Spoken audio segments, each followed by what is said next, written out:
Welcome to Midnight Fatal Cases. This channel is dedicated to real people and real crimes, stories that unfolded quietly, behind closed doors, often hidden beneath the appearance of normal life. Tonight's case isn't about spectacle. It's about what happens when control goes unnoticed, when warning signs are dismissed, and when silence becomes dangerous. Take a moment. Listen carefully, because some of the darkest cases don't look dark at all. For Chapter 1, The Hook. At 5:12 a.m., the street was still asleep. Not the kind of sleep that feels peaceful. The kind that happens when people trust their locks, their routines, their own story about how safe they are. On Alderwood Lane, porch lights glowed like small, tired moons. A sprinkler clicked somewhere in the dark, then stopped. A dog barked once, as if it had remembered something it didn't want to know, and then fell silent again. House number 14 looked exactly the way it always did.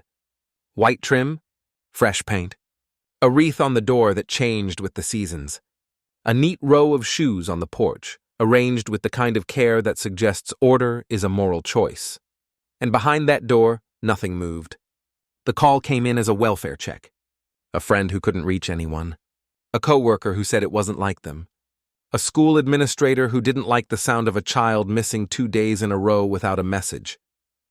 None of it sounded urgent on paper, but the dispatcher's voice, later replayed in court, had a detail that never made it into the headlines. A pause. A breath held too long. A quiet note added at the end, almost as if the operator was speaking to herself. Something feels off. When Officer Daniel Hart turned onto the lane, he didn't use his siren. He didn't want to wake the neighborhood. He didn't want to announce himself to the wrong kind of person. He was alone in the car, the early light barely lifting the sky from black to bruised blue. In the glove box, his notepad sat unopened. In his chest, a dull pressure formed without permission. He parked a few houses down, like he'd been taught, and walked the rest of the way. His boots made small sounds on the pavement. Every sound seemed louder than it should have been. Number 14 waited for him. Clean. Quiet. A place meant to be photographed.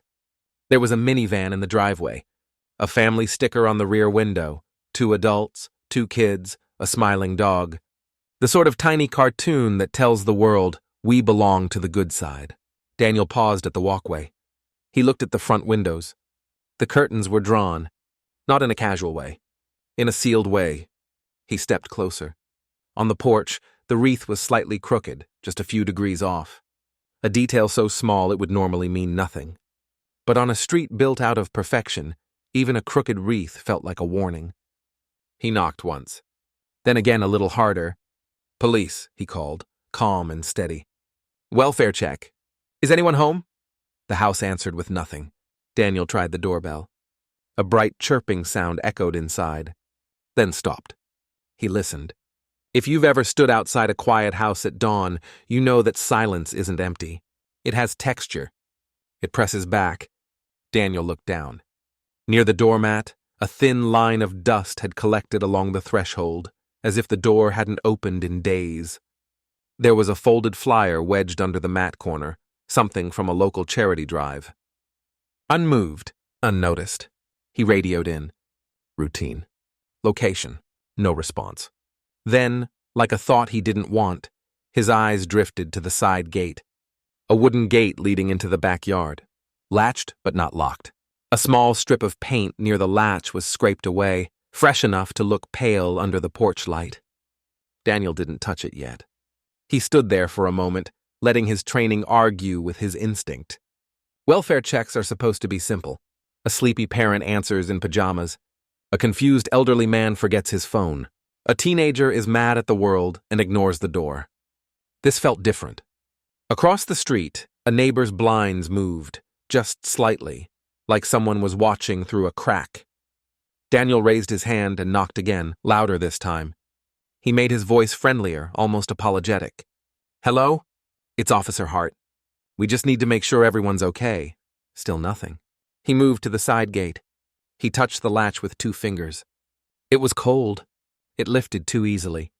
The gate opened with a soft, exhausted creak. The backyard was a narrow rectangle of trimmed grass and carefully placed stones. A patio set covered with a gray tarp.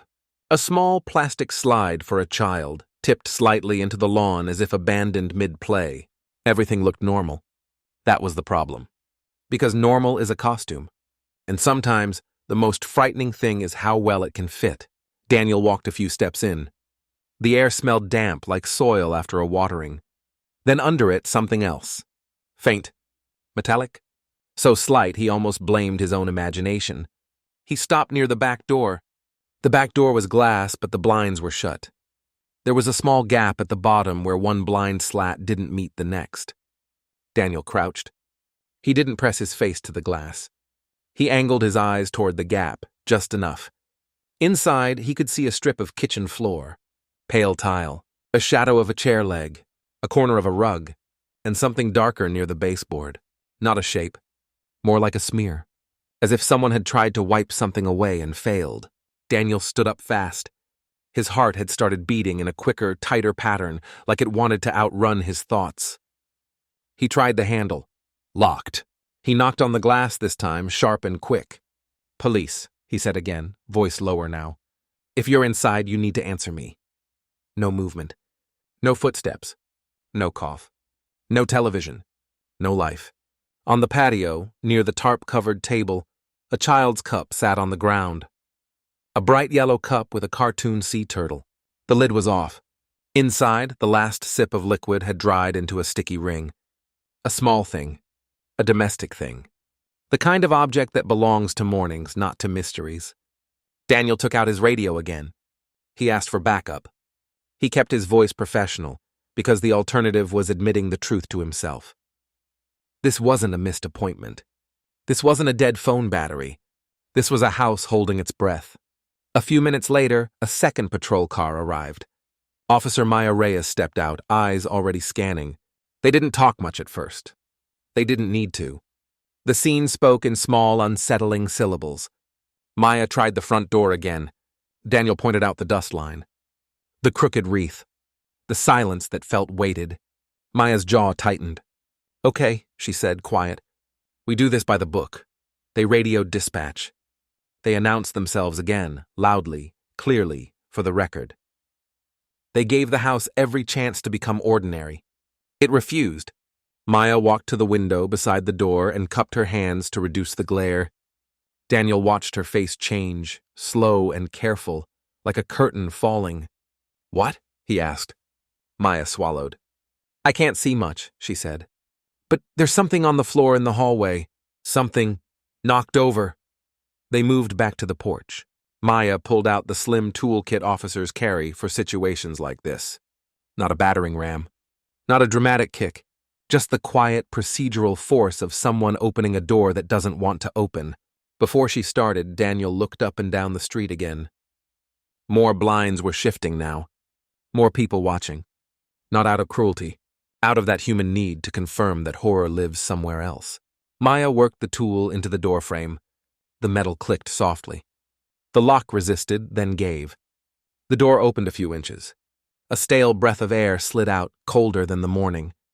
It carried the faintest hint of cleaning chemicals, layered over something sour and old. Daniel and Maya paused. There is a moment, right before you cross a threshold, when your body knows more than your mind. A moment when you can still choose ignorance. They didn't have that choice. Maya pushed the door wider. The entryway was dim, blinds shut tight. A family photo hung on the wall, barely visible. 2 adults smiling, 2 children squeezed between them, all dressed in matching sweaters, the kind people wear when they want the world to believe in them. On the floor beneath the photo, a vase lay shattered. Water had dried in a fan-shaped stain. The flowers were wilted, brown at the edges, as if they had been dying slowly, unnoticed. Maya swept her flashlight across the hallway. The beam caught another smear on the baseboard. Then another. Small, irregular marks that looked like something had been dragged or wiped or tried to be erased. At the end of the hall, a door was closed. Not the front door. Not a bedroom door left ajar. A door pulled shut with intention. Maya's flashlight rested on the doorknob. Her hand hovered. And then, from behind that closed door came a sound. Not a scream. Not a crash. A soft rhythmic tapping. Slow. patient, like a fingernail against wood, like someone counting time in the dark. The tapping stopped. In the silence that followed, the whole place seemed to lean toward them, listening back. And the closed door at the end of the hall waited, perfectly still, as if it knew they would eventually have to turn the knob. Darir, Chapter 2, Context and People. The family living at number 14 was known long before it was understood. In official records, they were listed as the Morgan household. 4 names, 1 address, nothing remarkable. To neighbors, they were quieter than most. Polite. Predictable. The kind of family that waves but doesn't linger. Ethan Morgan was 42. A systems analyst for a regional logistics company. He worked from home 3 days a week, always visible through the front window, seated at the same desk, shoulders slightly hunched, headphones on. To the outside world, he was dependable. A man who answered emails quickly.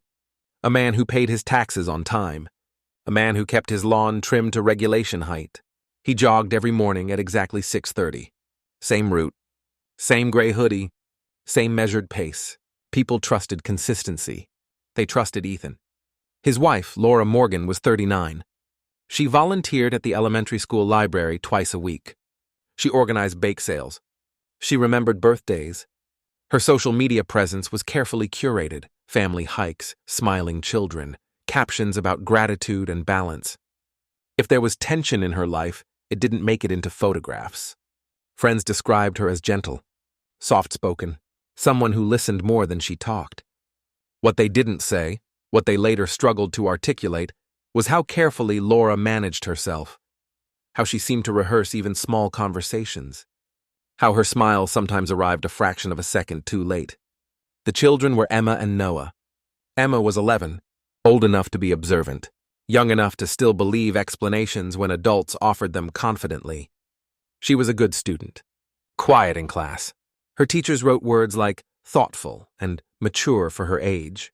Noah was 7, restless, bright-eyed, the kind of child who asked too many questions and then answered them himself when no one replied fast enough. He liked dinosaurs. He liked jokes that didn't make sense yet. He liked sitting on the front steps in the afternoons, swinging his legs and waiting for nothing in particular. Together, the family presented a picture that fit neatly into expectations. Weekend grocery trips, school drop-offs done on time, a minivan washed every Sunday afternoon. There were no police calls, no noise complaints, no visible fractures, and yet small things had begun to shift long before anyone noticed. It started, as these stories often do, with absences. Laura stopped attending the school library regularly. She emailed apologies. Headaches. A family issue. Nothing specific enough to question. Emma's teachers noticed her grades slipping. Not dramatically, just enough to suggest distraction. She began forgetting homework. She stared out the window more. When asked if everything was okay at home, she nodded quickly, too quickly, and said yes. Noah started wetting the bed again, a regression his pediatrician attributed to stress without naming its source. Ethan explained it away with confidence. Kids go through phases, he told the doctor. Nothing unusual.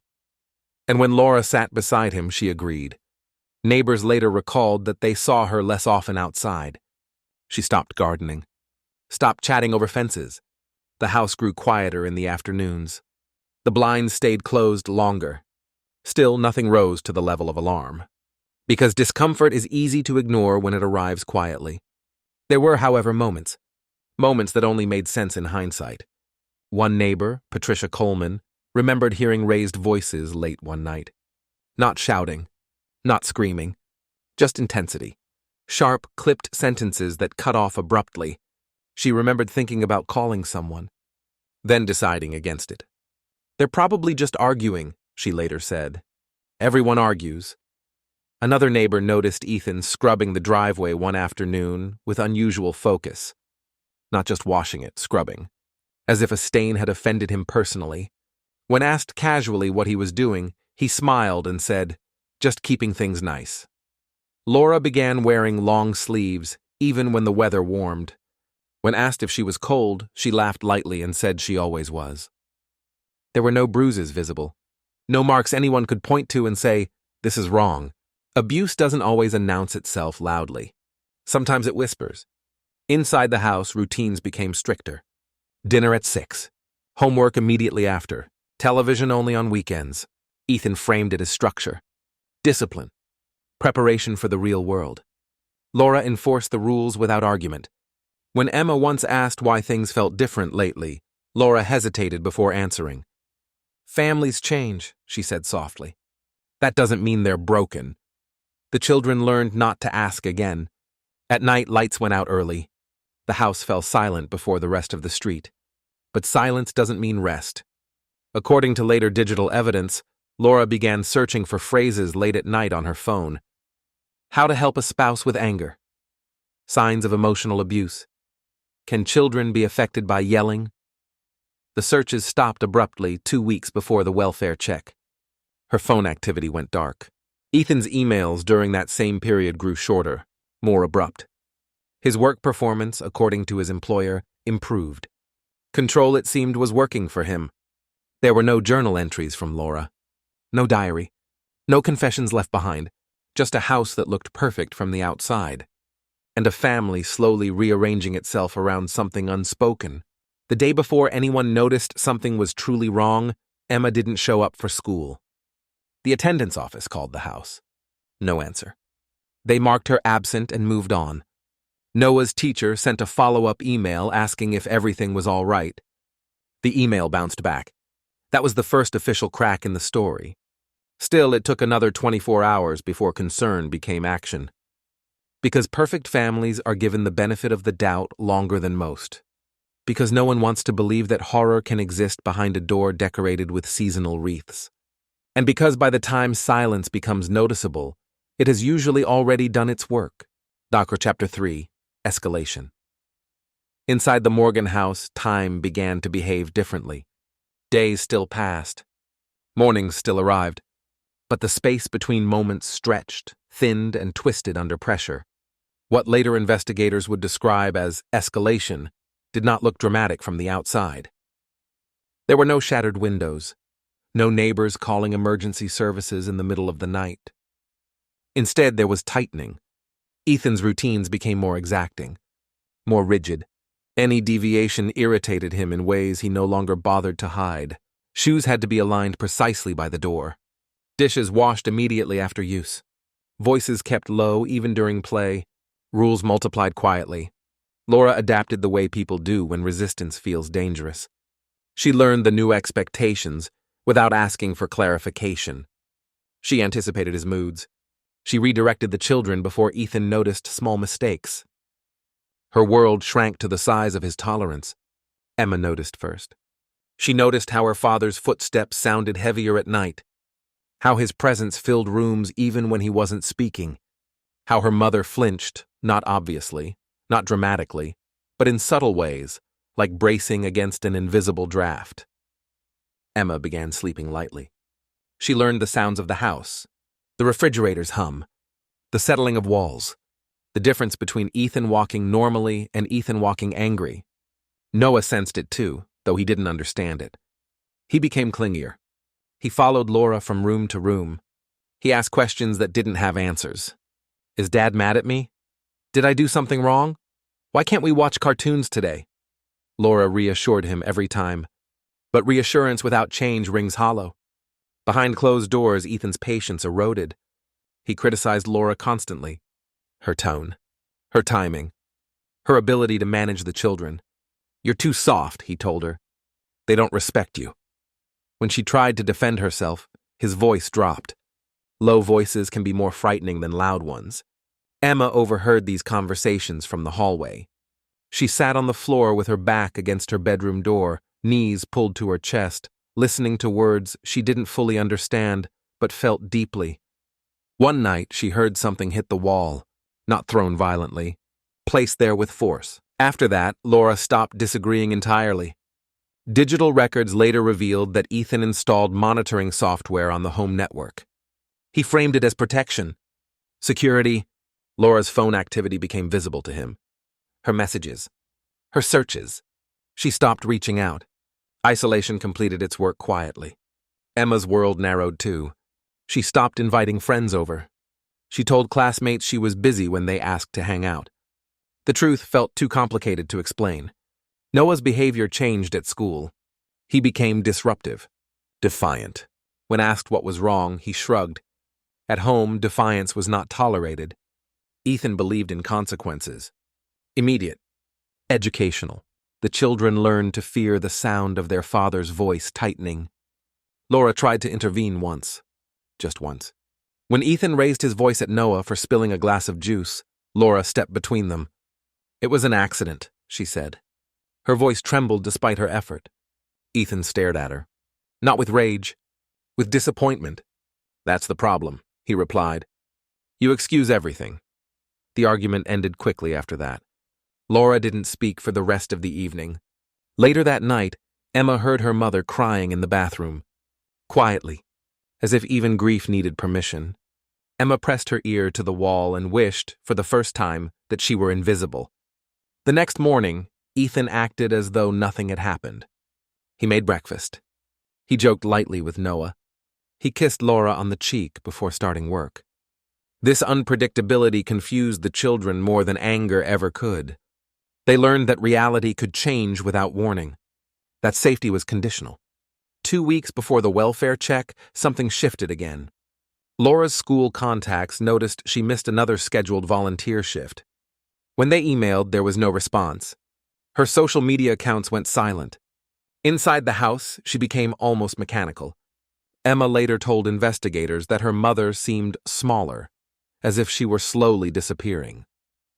Ethan noticed this too, but instead of concern, it appeared to satisfy him. Control was no longer enough.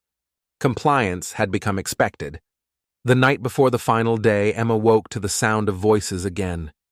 This time there was no argument. Just Ethan speaking. Slowly. Deliberately. She couldn't hear Laura's responses. Emma sat up in bed, heart pounding.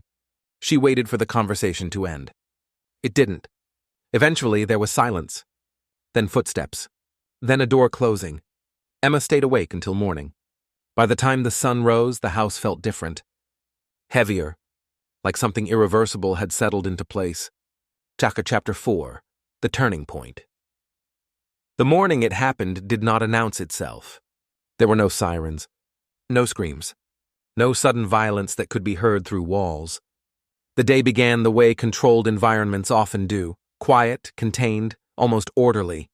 Ethan woke before dawn, as he always did. He showered. He shaved carefully. He dressed in clean clothes and brewed coffee strong enough to fill the kitchen with a bitter scent. Laura did not come downstairs. That alone was unusual. Normally, she was already awake by the time Ethan finished his shower, preparing breakfast, packing lunches, moving through the house like a shadow that kept everything running. Ethan noticed her absence immediately. He stood at the base of the stairs and listened. No movement. No footsteps. No soft sounds of routine. He called her name once. "Laura." No answer. He called again, louder. Still nothing. Emma was awake in her room, sitting on the edge of her bed, fully dressed. She had not slept. When she heard her father's voice, her stomach tightened. She stayed silent. Noah slept deeply, exhaustion finally claiming him after weeks of unrest. Ethan climbed the stairs. Each step was deliberate, measured. He stopped outside the bedroom door. The door was closed. That too was unusual. "Open the door," he said. No response. Ethan tried the handle. Locked.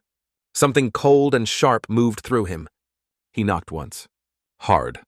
"I said open the door." From inside, Laura's voice finally came. It was calm. Too calm. "I need some time," she said. Time was not something Ethan believed in. He knocked again, harder. "You don't get to lock me out of my own room." Laura did not answer. Inside the bedroom, she stood with her back against the door, phone clutched in her hand. Her breathing was shallow, her face pale. She had been awake all night, sitting on the floor, staring at the wall, thinking through possibilities that all ended the same way. She had packed nothing. She had nowhere to go, but she had reached a decision. When Ethan knocked again, she spoke. "I'm taking the kids," she said quietly. "We're leaving." Ethan went very still. "You're upset," he replied. "This isn't rational." Laura closed her eyes. "I'm not safe here," she said. "Neither are they." Ethan stepped back from the door. For a moment, Emma hoped, irrationally, that this would be the end. That he would walk away. That the house would breathe again. Instead, she heard the sound of footsteps moving away. Then drawers opening. Then closing. Metal against metal. Emma's heart began to race. She opened her door just enough to see the hallway. Her father emerged holding something she had never seen him carry before.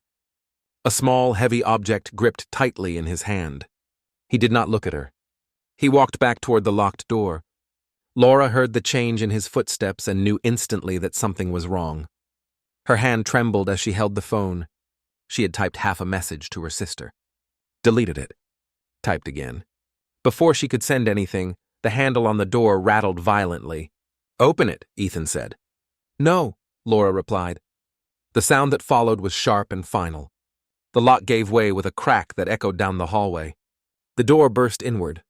Emma turned away. What happened next was reconstructed later from physical evidence, timelines, and fragments of testimony. Noah woke to shouting. He cried out from his room, confused and afraid. "Mom?" Emma stood frozen in the hallway, hands over her ears, unable to move. From behind the broken door came Laura's voice, pleading. Then silence. A long, suffocating silence. Ethan emerged minutes later. His face was blank. His hands were steady. He walked past Emma as if she were not there. He went into Noah's room next. Emma heard her brother's crying cut off abruptly. She slid down the wall and pressed her forehead to the floor. She did not scream. She did not move. Because somewhere deep inside, she understood that sound could make things worse. When it was over, the house returned to its unnatural calm. Ethan moved methodically. He cleaned. He wiped surfaces. He gathered objects and removed them from sight. He closed doors. He turned off lights. By mid-morning, the house looked almost normal again, except for what could not be undone. Ethan sat at his desk and logged into work. He attended a virtual meeting. He answered emails. At one point, a colleague asked if everything was all right. "Yes," Ethan replied. "Just a busy morning." Upstairs, the silence remained absolute. Emma stayed hidden in her room until night fell. She did not eat. She did not drink. She listened to the sounds of the house and tried to disappear inside herself. That was the turning point. The moment where control became annihilation. The moment where there was no version of the future that did not include this day. Duxefrosti, Chapter 5. Fallout and Discovery. When officers entered the house that morning, they did not yet know the full shape of what awaited them. They only knew that something had gone terribly wrong. After the tapping stopped behind the closed door at the end of the hallway, protocol took over. Backup arrived. A supervisor. Paramedics waiting outside, already sensing they might not be needed. The door was opened carefully. What they found inside was not chaos. It was order. Too much order. Laura lay on the floor beside the bed, positioned almost gently, as if someone had tried to arrange the scene into something understandable. Her phone was near her hand, screen dark. The final unsent message still saved in drafts. The paramedics checked for signs of life anyway. There were none. In Noah's room, the scene was smaller, more devastating for its scale. A child-sized bed, a dinosaur nightlight still glowing faintly. Noah lay beneath his blanket, as if put there to sleep.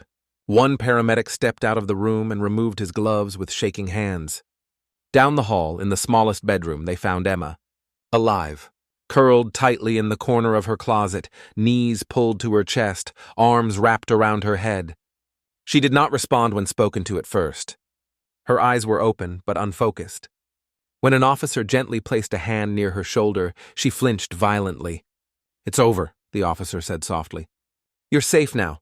The word safe meant nothing to her. Emma was carried out of the house wrapped in a blanket, shielded from cameras that had already begun to gather at the end of the street. She did not ask for her mother. She did not ask for her brother. She already knew. Ethan was not in the house when police arrived. His car was gone. On his desk, his laptop was still open. An email draft sat unsent. Subject line, "Taking a personal day." There was no note. No explanation. No apology. The manhunt lasted less than 6 hours. Ethan was found in a public park, nearly 40 miles away, sitting on a bench overlooking a small lake. He did not run. He did not resist. When officers approached him, he stood calmly and held out his hands. "I was wondering when you'd come," he said. During interrogation, Ethan spoke clearly, logically. He described his actions as necessary, as preventative. He said he had been losing control of his family, that Laura was turning the children against him, that he had no choice. When detectives asked about Emma, his expression flickered. "She wasn't supposed to see," he said quietly. That was the closest he came to regret. The investigation moved quickly. Digital records, security footage from nearby streets, timestamps that aligned too perfectly. The evidence was overwhelming. Experts testified later about patterns of coercive control, about escalation, about how violence often follows attempts to leave. None of it brought relief. Emma was placed with extended family in another state. Her name was changed in school records, her past sealed behind legal protections. She did not speak for weeks. When she finally did, it was to ask a single question. Why didn't anyone stop him?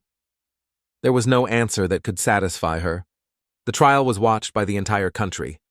Commentators called it unthinkable, shocking, a tragedy no one could have predicted. But the people closest to the case knew better. This was not unpredictable. It was ignored. Because the house looked perfect.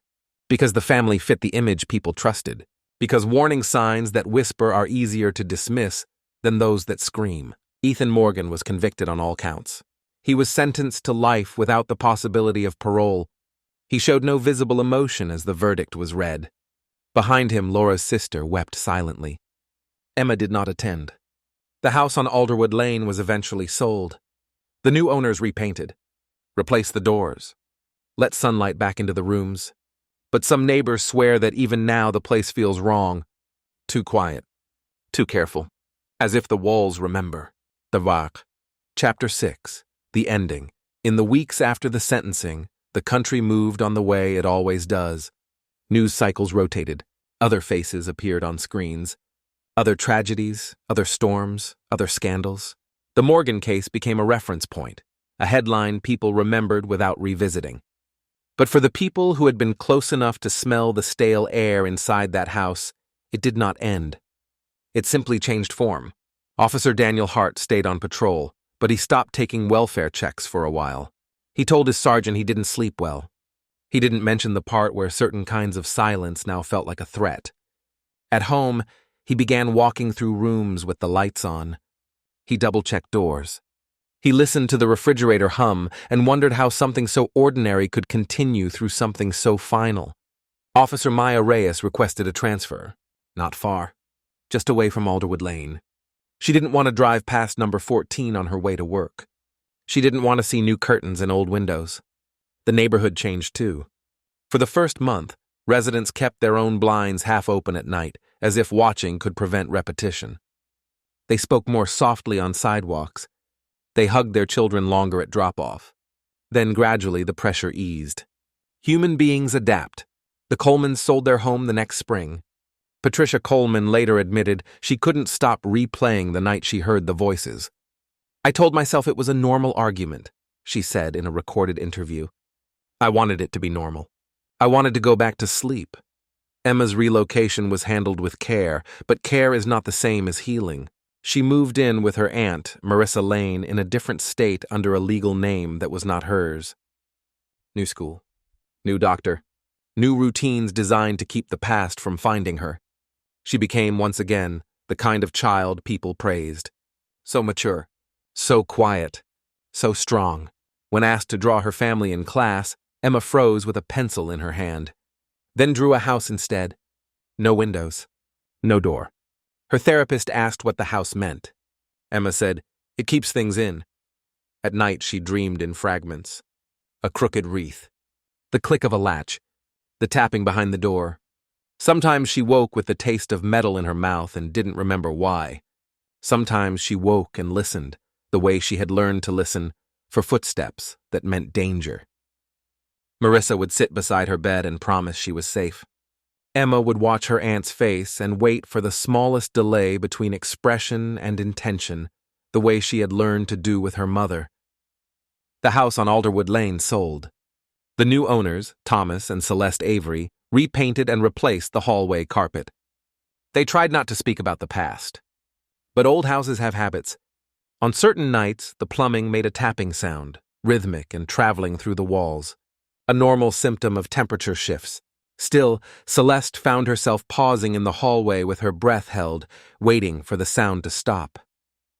Thomas began keeping a small lamp on near the end of the hall. He told Celeste it was for convenience. He didn't tell her that darkness in that corridor felt like a mouth. People wanted the ending to be clean, a reason that could be packaged, a monster in human skin, a single moment of madness. But the case resisted that kind of simplicity. It wasn't supernatural. It wasn't cinematic. It was a long narrowing of choices until one person decided he owned all outcomes. And the most uncomfortable truth was that from the outside, it had looked like an ordinary marriage under stress. When Emma turned 13, she asked Marissa for permission to visit a cemetery. They went on a weekday when the weather was gray and the ground felt hard. Emma carried a small bouquet of white flowers, not because she liked them, because she remembered her mother once saying white looked peaceful. At the graves, Emma stood still for a long time. She did not cry. Tears, for her, had become something that happened silently inside. Marissa asked if she wanted to say anything. Emma stared at the names carved into stone and finally spoke. "I kept quiet," she said. Marissa reached for Emma's hand. Emma didn't pull away. "I thought if I stayed quiet, it would stop," Emma continued. "I thought if I was perfect enough, it would go back." Marissa didn't try to correct her. There was nothing to correct. Emma placed the flowers down and stepped back. Then she turned her back on the graves and walked away first. Years later, people would still ask for neat closure. Did she recover? Did she forgive? Did she become a public voice? The truth was quieter. She learned to function. She learned to laugh in moments that didn't feel contaminated. She learned to let people sit beside her without scanning their expressions for danger. But some parts of her stayed in that hallway. Not as a ghost. As a reflex. She still hated closed doors. She still noticed when a room fell too silent. She still felt her pulse spike when she heard tapping through a wall, even if it was only pipes, only wind, only ordinary life making ordinary noise. One night, close to her 16th birthday, she stood in the kitchen while Marissa washed dishes. The house smelled like soap and warm food. Emma watched her aunt's shoulders move with the rhythm of the work. Then, very softly, she said, "People thought we were happy." Marissa turned off the faucet. "I know," she replied. Emma's voice lowered. "It's strange," she continued, "how you can look happy, how you can practice it." Marissa stepped closer but didn't touch her. Emma swallowed. "I think that's what scares me the most," she said. "Not him. Not what he did." Marissa waited. "It's that nobody can tell," Emma finished. "And sometimes I couldn't tell either. Not until it was too late." Marissa's eyes filled. "I can tell now," she said gently. "You don't have to be perfect here." Later that night, Emma lay in bed and listened to the house settle. Wood contracting. A distant refrigerator humming. Still, she counted each noise, not because she expected danger, but because counting had once been the only way to survive waiting. In the darkness, Emma reached over and turned her bedside lamp on, letting a soft circle of light fill the room. Not because she was afraid of the dark, because she refused to give it the last word. Socks, thank you for watching Midnight Fatal Cases. If you believe stories like this should be told with care and honesty, consider subscribing. It helps the channel continue documenting real cases responsibly, without sensationalism. And if you feel comfortable, leave a comment with your thoughts. What stood out to you in this story? Do you think the warning signs were visible, or only obvious in hindsight? Your perspective matters. Until next time, take care of each other.